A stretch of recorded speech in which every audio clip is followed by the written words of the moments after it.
वो गांव आम दिनों में बिल्कुल मामूली लगता था, कच्ची गलियां, मिट्टी के घर और मगरिब के वक्त अजान के साथ बंद होते दरवाजे। मगर शादी की इस रात फिजा में कुछ ऐसा बोझ था जो लफ्जों में बयान नहीं हो सकता।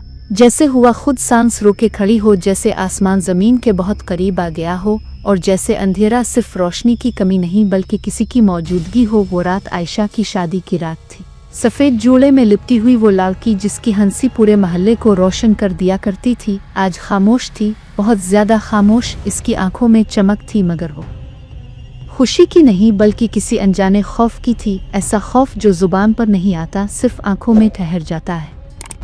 आयशा की माँ बार बार कह रही थी कि दिल घबरा रहा है, मगर सब ने इसे शादी की घबराहट कहकर टाल दिया। किसी ने ये ना सोचा कि कुछ घबराहटें सदियों पुरानी होती है, कुछ डर माओं के दिल में बगैर वजह के नहीं आतरती। निकाह के वक्त जब मौलवी साहिब ने तीसरी बार इजाब व कबूल के अल्फाज दोहराए तो अचानक चराग की लो हल्की सी लर्ज और सहन के कोने में लगे पीपल के दरख्त से ऐसी आवाज़ आई जैसे किसी ने आहिस्ता से हंसा हो। किसी ने सुना नहीं, या शायद सब ने सुनकर भी नज़रअंदाज कर दिया, क्योंकि खुशी के लम्हात में इंसान सच देखना नहीं चाहता। रुखसती के वक्त जब आयशा को गाड़ी में बिठाया जा रहा था तो इसने अचानक अपनी माँ का हाथ मजबूती से पकड़ लिया, इतनी जोर से कि उंगलियां सफ़ेद पड़ गईं। इसने कांपती हुई आवाज़ में कहा, उम्मी, वो मुझे देख रहा है।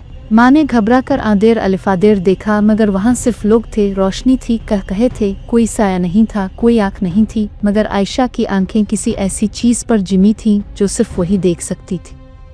रास्ते में गाड़ी अचानक इस मकाम पर रुक गई जहां से कब्रिस्तान शुरू होता था। ड्राइवर ने कहा कि इंजन बंद हो गया है, मगर अजीब बात यह थी कि रेडियो खुद ब खुद चलने लगा। इसमें से किसी पुरानी औरत की सरगोशी उभरी, ऐसे अल्फाज जो समझे नहीं जा सकते थे मगर दिल में खराश डाल रहे थे। आयशा ने सर उठाया, शीशे में अपनी परछाई देखी, मगर वो परछाई उसके साथ हरकत नहीं कर रही थी, वो मुस्कुरा रही थी, और इस मुस्कुराहट में इंसान नहीं था। अचानक हुआ में खुशबू फैल गई, ना गुलाब की ना इत्र की, बल्कि मिट्टी और जली हुई लकड़ी की मिली जली खुशबू। वो खुशबू जो आम नहीं होती, जो सिर्फ उन जगहों पर आती है जहां वक्त रात जाता है। आयशा के कान के करीब किसी ने आहिस्ता से कहा, वदा पूरा करने आई हो। इसके हल्क से चीख निकलने ही वाली थी कि गाड़ी का दरवाज़ा खुद ब खुद खिल गया और अंधेरा अंदर आतर आया, ऐसा अंधेरा जो रोशनी को निगल लेता है। अगले लम्हे गाड़ी चल पड़ी। सब कुछ मामूल पर था, मगर आयशा का चेहरा सफ़ेद हो चुका था। वो अब कुछ नहीं बोल रही थी, बस सीधा सामने देख रही थी, जैसे इसकी आंखों के सामने कोई और दुनिया खिल चुकी हो। जब वो ससुराल पहुंची तो किसी ने गौर नहीं किया कि इसके पांव जमीन को छू नहीं रहे थे, जैसे वो चल नहीं रही बल्कि घुसेटी जा रही हो। और सबसे खौफनाक बात ये थी कि दरवाजे पर खड़े कुत्ते ने इसे देखकर दम नहीं हिलाई, बल्कि रोना शुरू कर दिया। इस रात पहली बार किसी ने देखा कि दुल्हन के कमरे की दीवार पर दो साए हैं, जबकि अंदर सिर्फ एक इंसान मौजूद है, और उन दोनों साए में से एक का सर उल्टा था।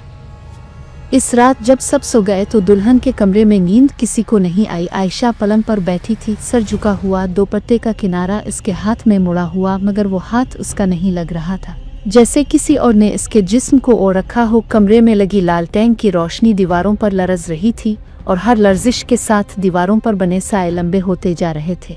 एक साया वो था जो आयशा के साथ होना चाहिए था, और दूसरा वो जो किसी सूरत इंसान नहीं लगता था। इसका सर नीचे की तरफ झुका हुआ था, गर्दन गैर फितरी अंदाज में मुड़ी हुई, और बाजू बहुत लंबे, ऐसे जैसे दीवार से निकल रहे हो।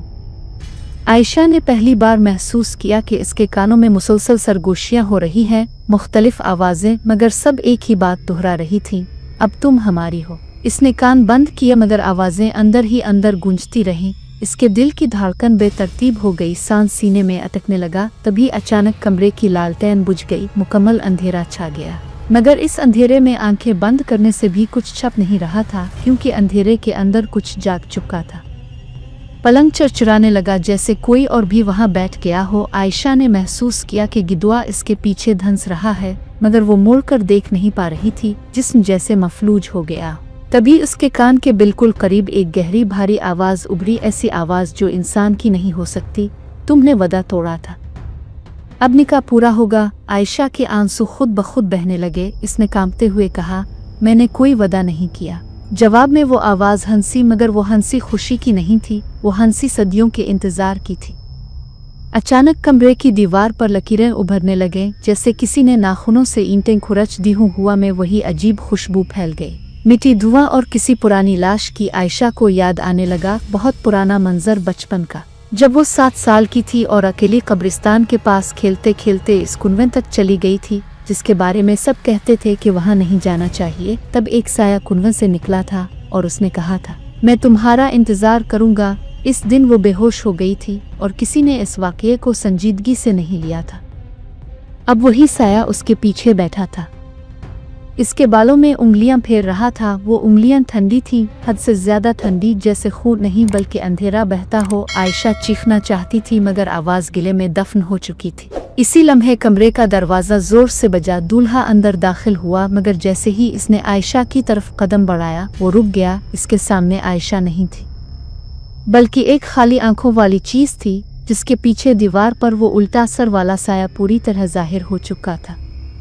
दूल्हे के मुंह से बेइख्तियार आयत अल कुर्सी निकली मगर अल्फाज पूरे होने से पहले ही कमरे की हुआ ने इसे दीवार से दे मारा। जोर इतना था कि इसकी पसलियां टूटने की आवाज आई। पूरे घर में शोर मच गया मगर जब सब लोग कमरे में पहुंचे तो मंजर बदल चुका था। आयशा पलंग पर बेहोश पड़ी थी। कमरा बिल्कुल नॉर्मल, कोई साया नहीं, कोई खुशबू नहीं, सिर्फ एक बात अजीब थी।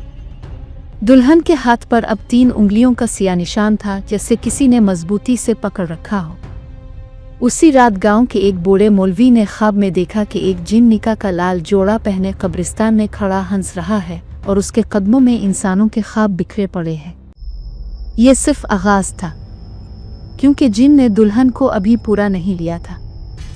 इस वाकये के बाद आयशा का जिस्म तो घर में था मगर उसकी मौजूदगी घर वालों को चुभने लगी थी, जैसे वो किसी और दुनिया की चीज़ हो जो गलती से इंसानों के दरमियान रह गई हो। इसकी आंखें पहले जैसी नहीं रही थीं, बल्कि झपकुती थीं मगर आंखों के अंदर कोई और देख रहा होता था। वो खामोश रहती, बहुत खामोश। मगर रात होते ही उसके कमरे से ऐसी आवाज़ें आती जैसे कोई धीमी जुबान में निकाह की शर्तें दोहरा रहा हो, कभी हंसी, कभी रोने जैसी आवाज़ और कभी फर्श पर घिसटने की। घर वाले दरवाजे के बाहर खड़े कांपते रहते मगर अंदर जाने की हिम्मत किसी में ना होती।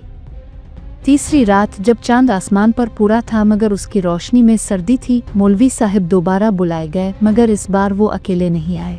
उनके साथ एक बूढ़ी औरत थी जिसकी आंखें सफ़ेद और आवाज़ ज़मीन से आती हुई लगती थी। इसने आयशा को देखा तो बस इतना कहा, ये लड़की अब आधी इंसान नहीं रही। ये सुनते ही आयशा ने पहली बार जोर से कहकहा लगाया, ऐसा कहकहा जिसमें औरत की आवाज़ शामिल नहीं थी। इसकी गर्दन आहिस्ता आहिस्ता पीछे की तरफ मुड़ने लगी, यहाँ तक कि रीढ़ की हड्डी चरचराने की आवाज़ सुनाई दी और उसके मुंह से वही भारी आवाज़ निकली, अब बहुत देर हो चुकी है।